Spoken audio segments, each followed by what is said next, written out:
What if the difference between a disastrous reaction and a masterful response was only a few seconds? What if the key to ruling your life with poise and strength was found not in acting faster, but in mastering the art of the pause? The greatest kings command not with a shout, but with a powerful, deliberate stillness. Stop reacting, start responding like a king, compiled and published by Stoic Power. Lesson 1. Recognize the power of pause. Imagine a wise king in his throne room, presented with an urgent, alarming report from the frontier.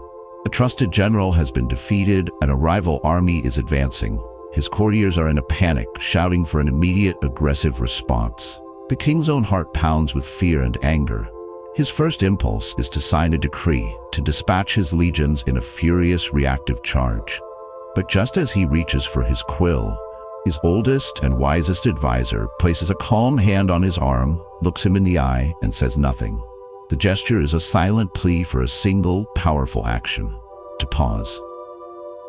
In that pause, the king's breathing slows, the blood rush in his ears subsides, and the voice of reason has a chance to be heard over the din of panic.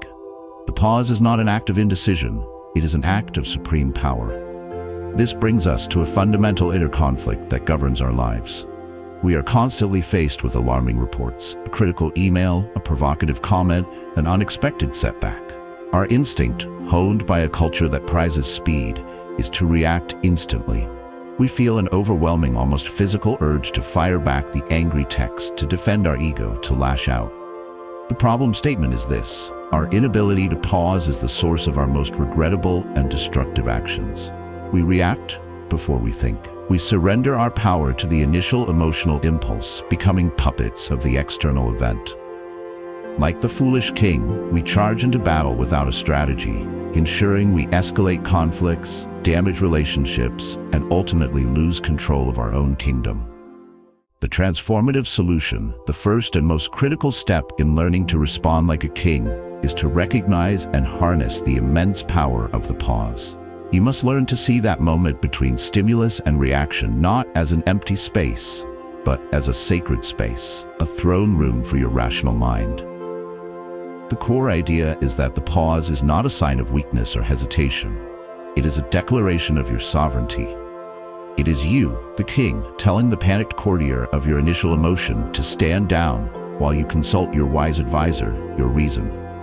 By deliberately creating a space before you act, you take back control of the timeline, you diffuse the emotional bomb, and you give yourself the opportunity to choose a response that serves you, rather than one that simply serves the chaos of the moment. This ancient wisdom is the very foundation of Stoic emotional mastery. The philosopher Epictetus constantly admonished his students not to be carried away by their impressions. He urged them to make an impression wait at the door while they examined its credentials. Is it true? Is it helpful? Is it within my control? This examination can only happen in the space created by a deliberate pause. It is the drawbridge of your inner citadel, and you are the one who decides when to raise it. To begin this practice, you must train your pause muscle. For the next week, your task is to implement the 3-breath rule. Before you respond to any potentially provocative stimulus, a text, an email, a comment, you will perform a non-negotiable, tactical pause. You will stop and take 3 slow, deliberate breaths. Inhale through your nose, exhale through your mouth. This is not a passive act. As you breathe, you are actively calming your nervous system and creating the mental space for your reason to engage. During these 3 breaths, you are moving from the battlefield into the throne room. This small delay is often all that is needed to prevent a destructive overreaction. The profound benefit of this practice is that you will almost immediately begin to eliminate your most regrettable actions. You will feel a sense of control over yourself that is deeply empowering. You will build a reputation as someone who is thoughtful, poised, and not easily provoked, the very qualities of a king. You are learning that the first act of a ruler is not to act, but to pause. The pause gives us a precious moment of control. But what do we do in that quiet space? In our next lesson, we will learn the art of observing a situation without the contamination of immediate judgment. If you are ready to reclaim your power, declare it in the comments below. I will own the pause. Your commitment to this discipline helps our entire community find its strength. Please remember to subscribe to the Stoic Power channel and like this video to continue your royal training. Lesson 2. Observe without immediate judgment. Imagine our wise king, now standing on a high balcony of his castle, looking down upon a chaotic scene in the courtyard below. Two of his nobles are in a heated argument. A crowd is gathering. There is shouting and gesturing. A foolish king would form an immediate judgment from this distance. He would decide who is right and who is wrong based on his pre-existing biases or the surface-level appearance of the conflict. He would then rush down and issue a decree based on this flawed, incomplete information, likely making the situation worse. The wise king, however, does something different. He simply observes. He watches the body language. He notes who is speaking and who is listening. He takes in the entire scene, not as a judge, but as a detached, curious observer gathering data. He withholds his judgment, knowing that a premature verdict is the mother of all errors. This is a powerful metaphor for a deep inner conflict in how we perceive the world.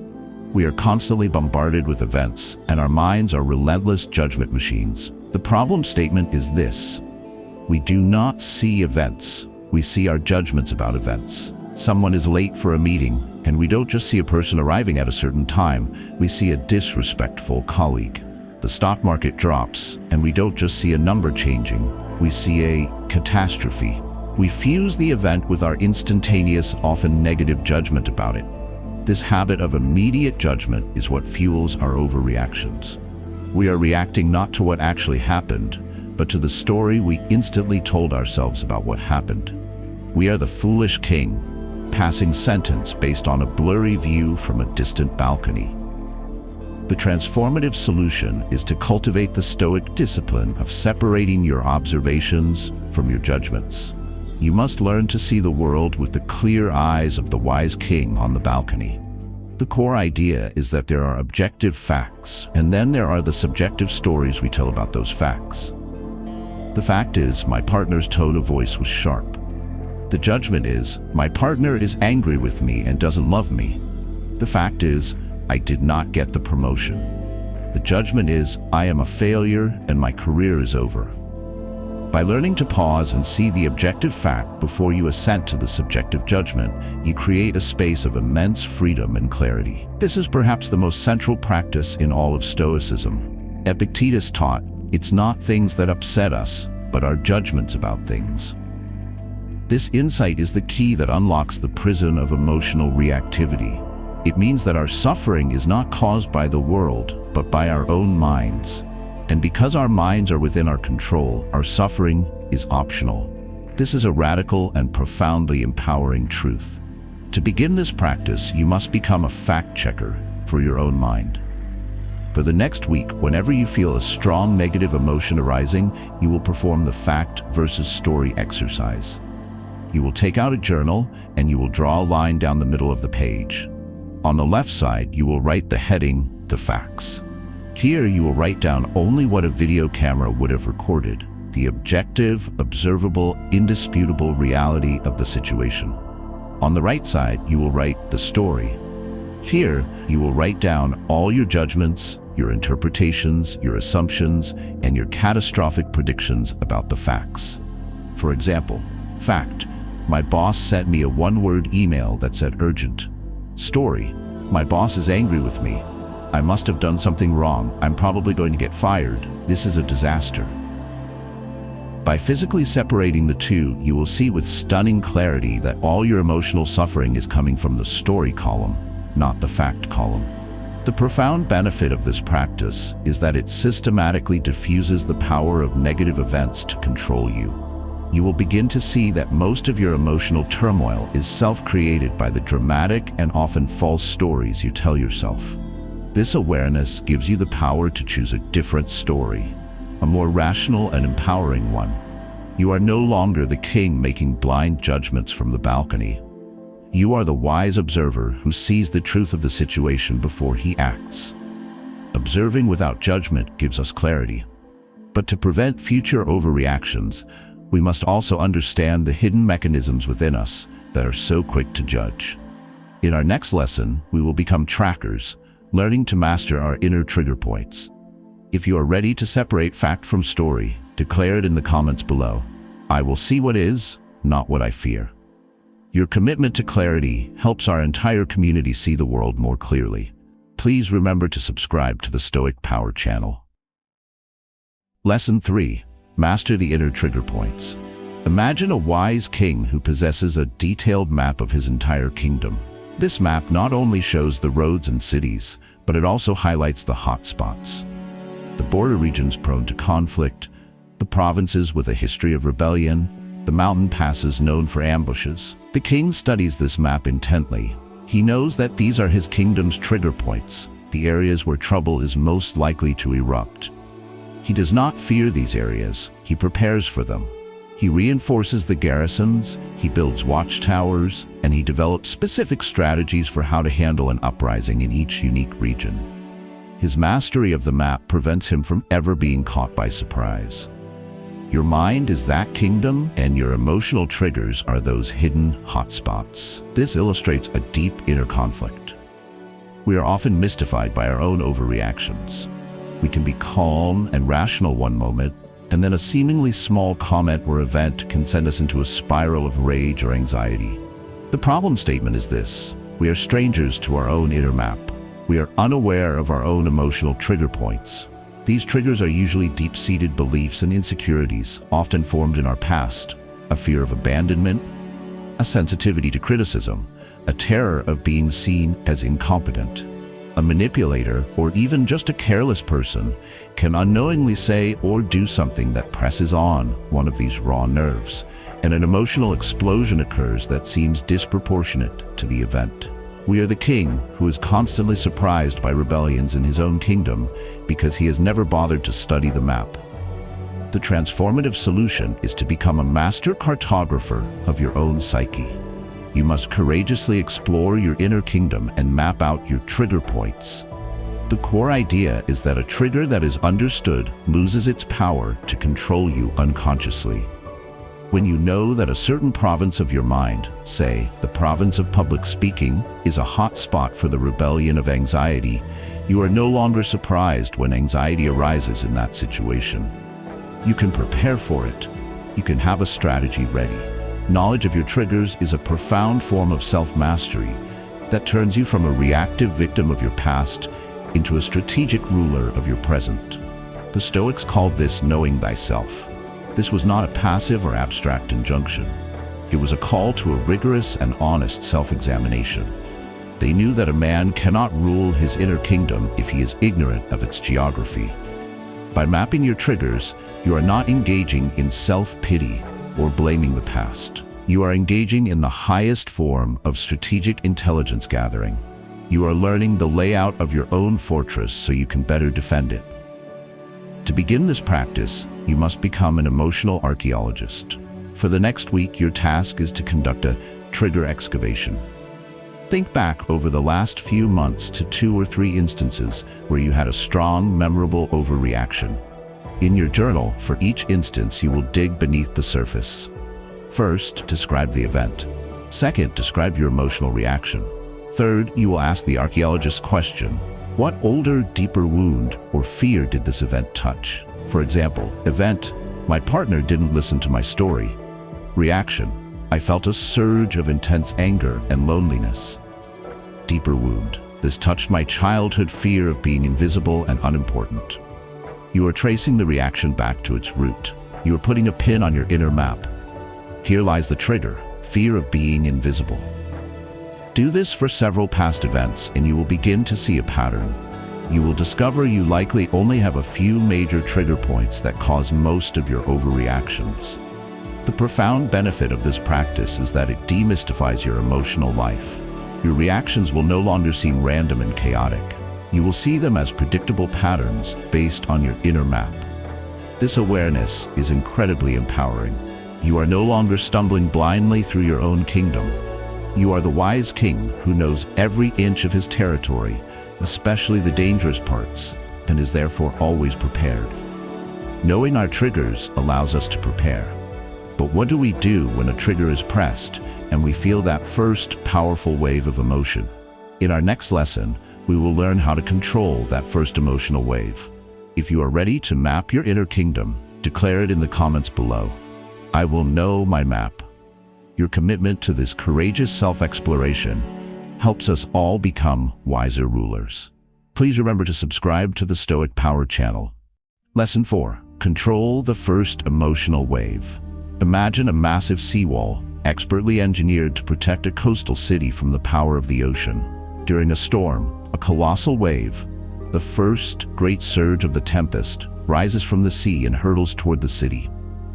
This wave is immensely powerful and full of raw, destructive energy.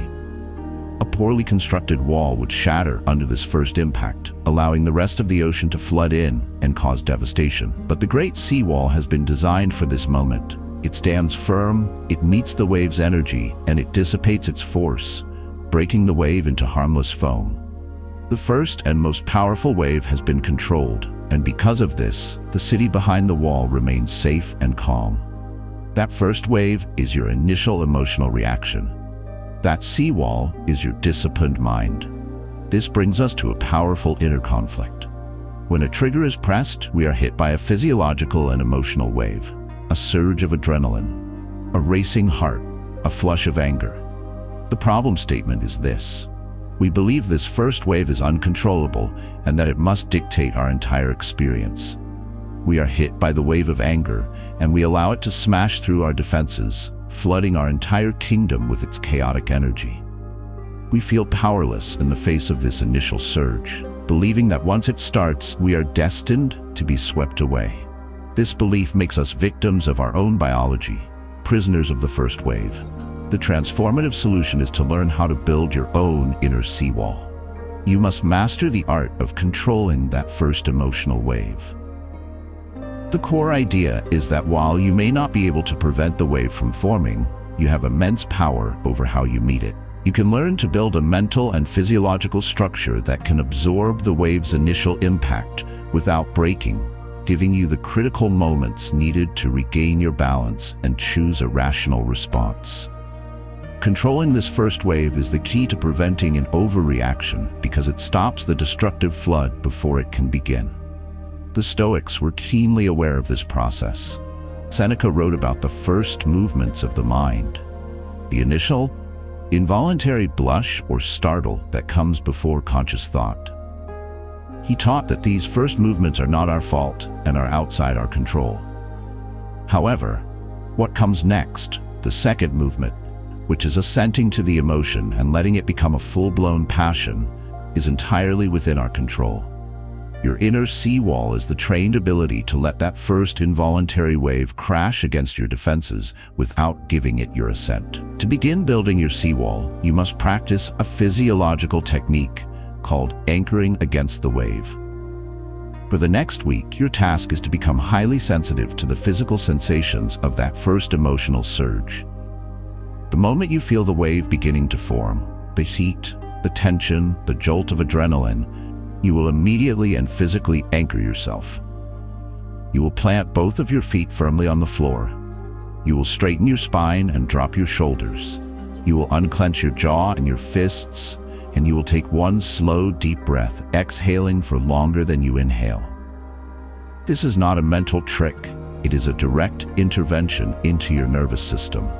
These physical actions send a powerful signal from your body back to your brain that says, "We are not in danger. We are not going into fight or flight. We are stable and in control."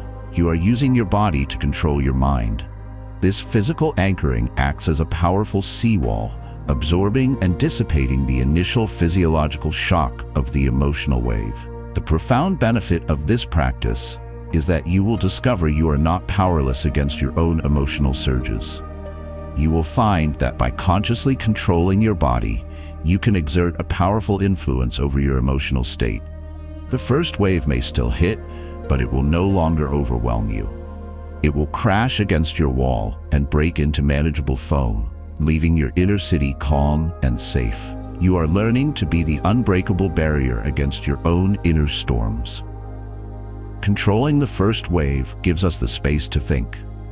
In that space, we are presented with a powerful choice. Do we get caught up in the storm, or do we choose stillness? In our next lesson, we will explore this choice. If you're ready to build your seawall, declare it in the comments below. I will stand against the first wave. Your commitment to this practice strengthens the defenses of our entire community. Remember to subscribe to the Stoic Power channel. Lesson 5. Choose stillness over reaction. Imagine our king in his throne room. The door bursts open and a frantic messenger rushes in, shouting about a rebellion in a nearby province. The messenger's energy is one of pure, chaotic reaction. He is the storm. In this moment, the king is faced with a choice.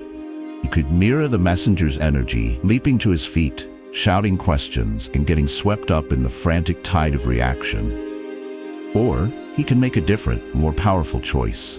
He can remain seated on his throne. He can hold his posture of calm, dignified stillness. He can meet the messenger's chaotic energy not with more chaos, but with a wall of profound, unshakable calm. His stillness silently communicates that the throne, the center of power, is not disturbed. This choice of stillness instantly changes the dynamic of the entire room. This is the inner conflict we face in every moment of potential overreaction. We are presented with a chaotic stimulus, the frantic messenger. The problem statement is that we feel an almost magnetic pull to match the energy of the stimulus. If someone yells at us, our instinct is to yell back. If someone sends a frantic email, we feel compelled to send a frantic email in reply. We are mirroring the reaction. This is a recipe for disaster.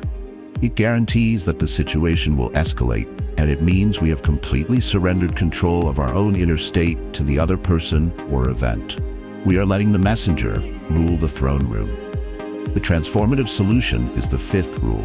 In any moment of chaos, consciously choose stillness over reaction. You must learn to be the king on the throne, not the frantic messenger. The core idea is that stillness is not a passive state. It is an active and powerful choice. It is a form of energetic jujitsu. By refusing to match the chaotic energy of the stimulus, you are not only maintaining your own inner peace, you are exerting a powerful calming influence on the situation itself. Your stillness creates a vacuum that the other person's frantic energy cannot sustain itself in. They are forced to either calm down to meet your energy or to reveal themselves as the only irrational person in the room. The Stoics understood that he who is in control of himself is in control of the situation. By choosing stillness, you are demonstrating absolute self-control. You are showing that your inner kingdom is so well ordered that no external chaos can shake it. This is the source of true authority and presence. People are not led by the most reactive person in the room. They are led by the most stable.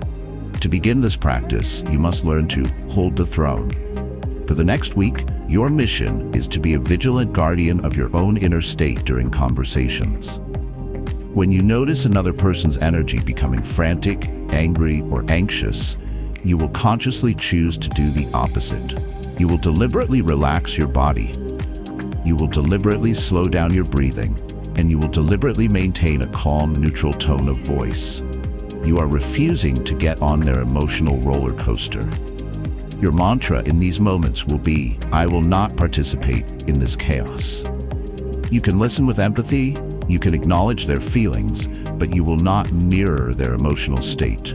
You will remain anchored in your own stillness. The profound benefit of this practice is that you will become a stabilizing force in all your relationships. You will de-escalate conflicts before they even begin. You will find that people calm down more quickly around you because your stillness is contagious in a positive way. You will feel an immense sense of power, the quiet power of the king who can bring order to his court simply by the unshakable calm of his own presence on the throne. Choosing stillness creates the space for a better action. But what should that action be? In our next lesson, we will learn how to respond with clear intent and direction. If you are ready to hold your throne, declare it in the comments below. My stillness is my power. Your commitment to calm helps bring peace to our entire community. Remember to subscribe to the Stoic Power channel for more lessons in leadership. Lesson 6. Respond with intent and direction.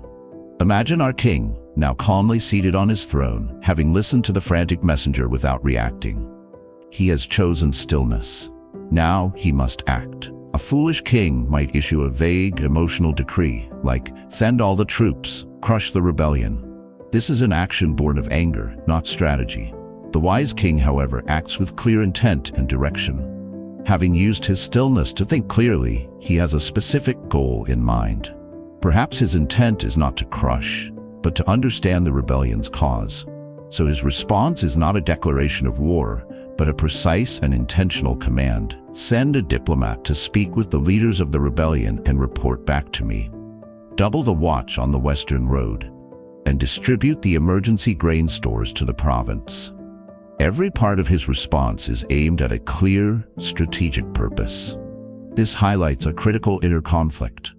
After we have managed to pause and avoid an initial overreaction, we can still act foolishly if our next move is not guided by a clear intention. The problem statement is this: we often respond to situations with vague, undirected energy. We know we shouldn't yell, so instead we say something passive-aggressive. We know we shouldn't panic, so we just withdraw and avoid the problem. Our response, while not a full-blown overreaction, still lacks a clear, positive purpose. We are the king who has decided not to charge recklessly, but now just sits on his throne, unsure of what to do next. We have avoided making the situation worse, but we are not yet making it better.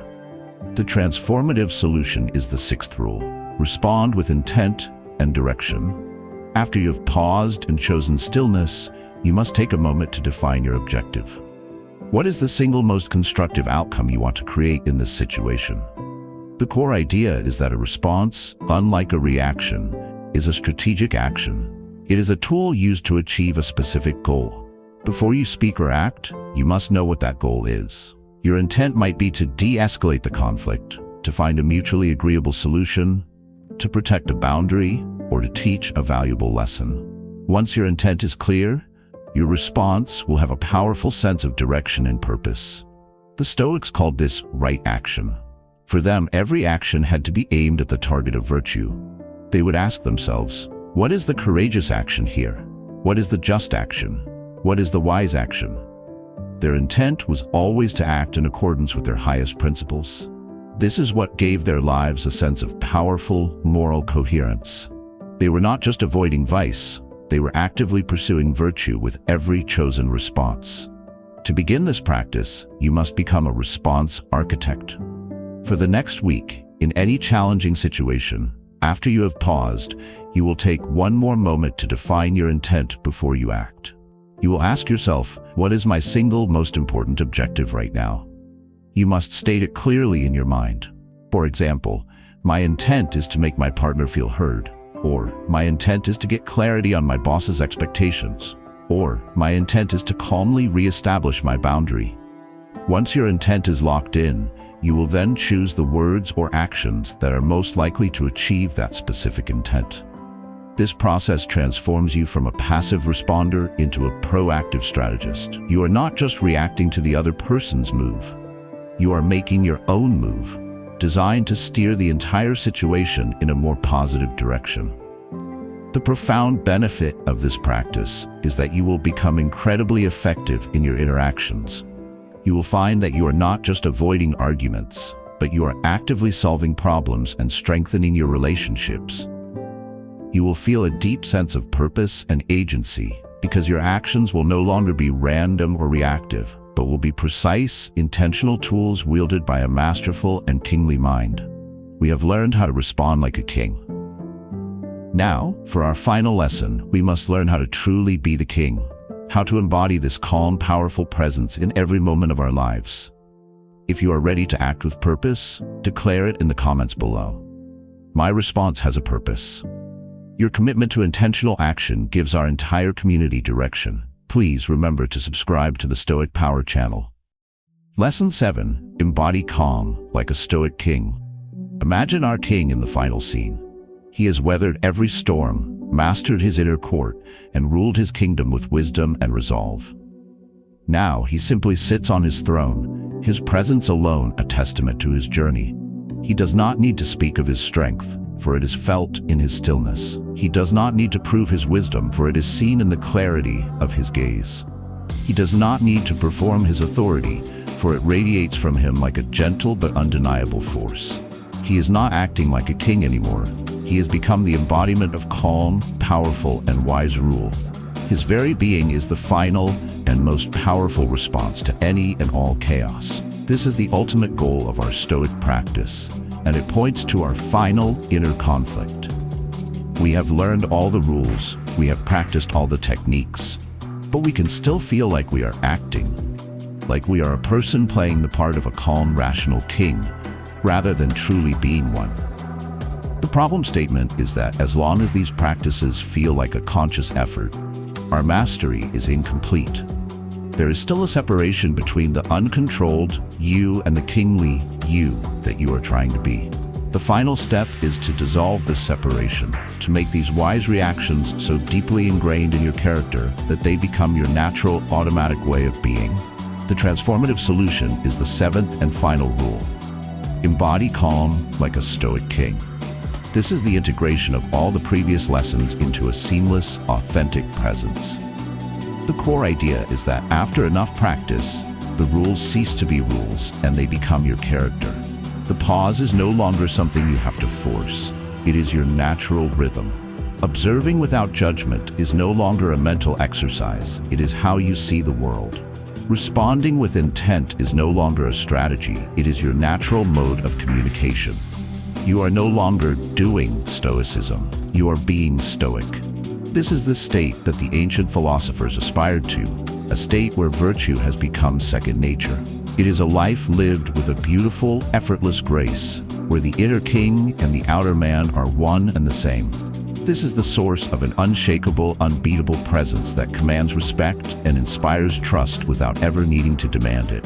It is the quiet power of a soul that has truly mastered itself. To begin this final stage of integration, your practice is one of daily embodiment. This is not a new technique, but a commitment to a new way of life. At the beginning of each day, you will take a moment to set a simple intention. Today, I will embody the calm, wise king. This is your guiding star. Then, at the end of each day, you will take 5 minutes for a royal review. You will ask yourself not, did I follow the rules? But, to what extent was I the king today? Where did your regal calm shine through? Where did your old reactive self briefly seize the throne? This is a gentle, compassionate review, not a harsh judgment. The goal is to simply observe the gap between your ideal self and your actual self, and with each day of practice, to watch that gap slowly close. The profound benefit of this lifelong commitment is that you will undergo a fundamental transformation of your character. The struggle to control your reactions will fade away, replaced by a natural state of calm, clarity, and control.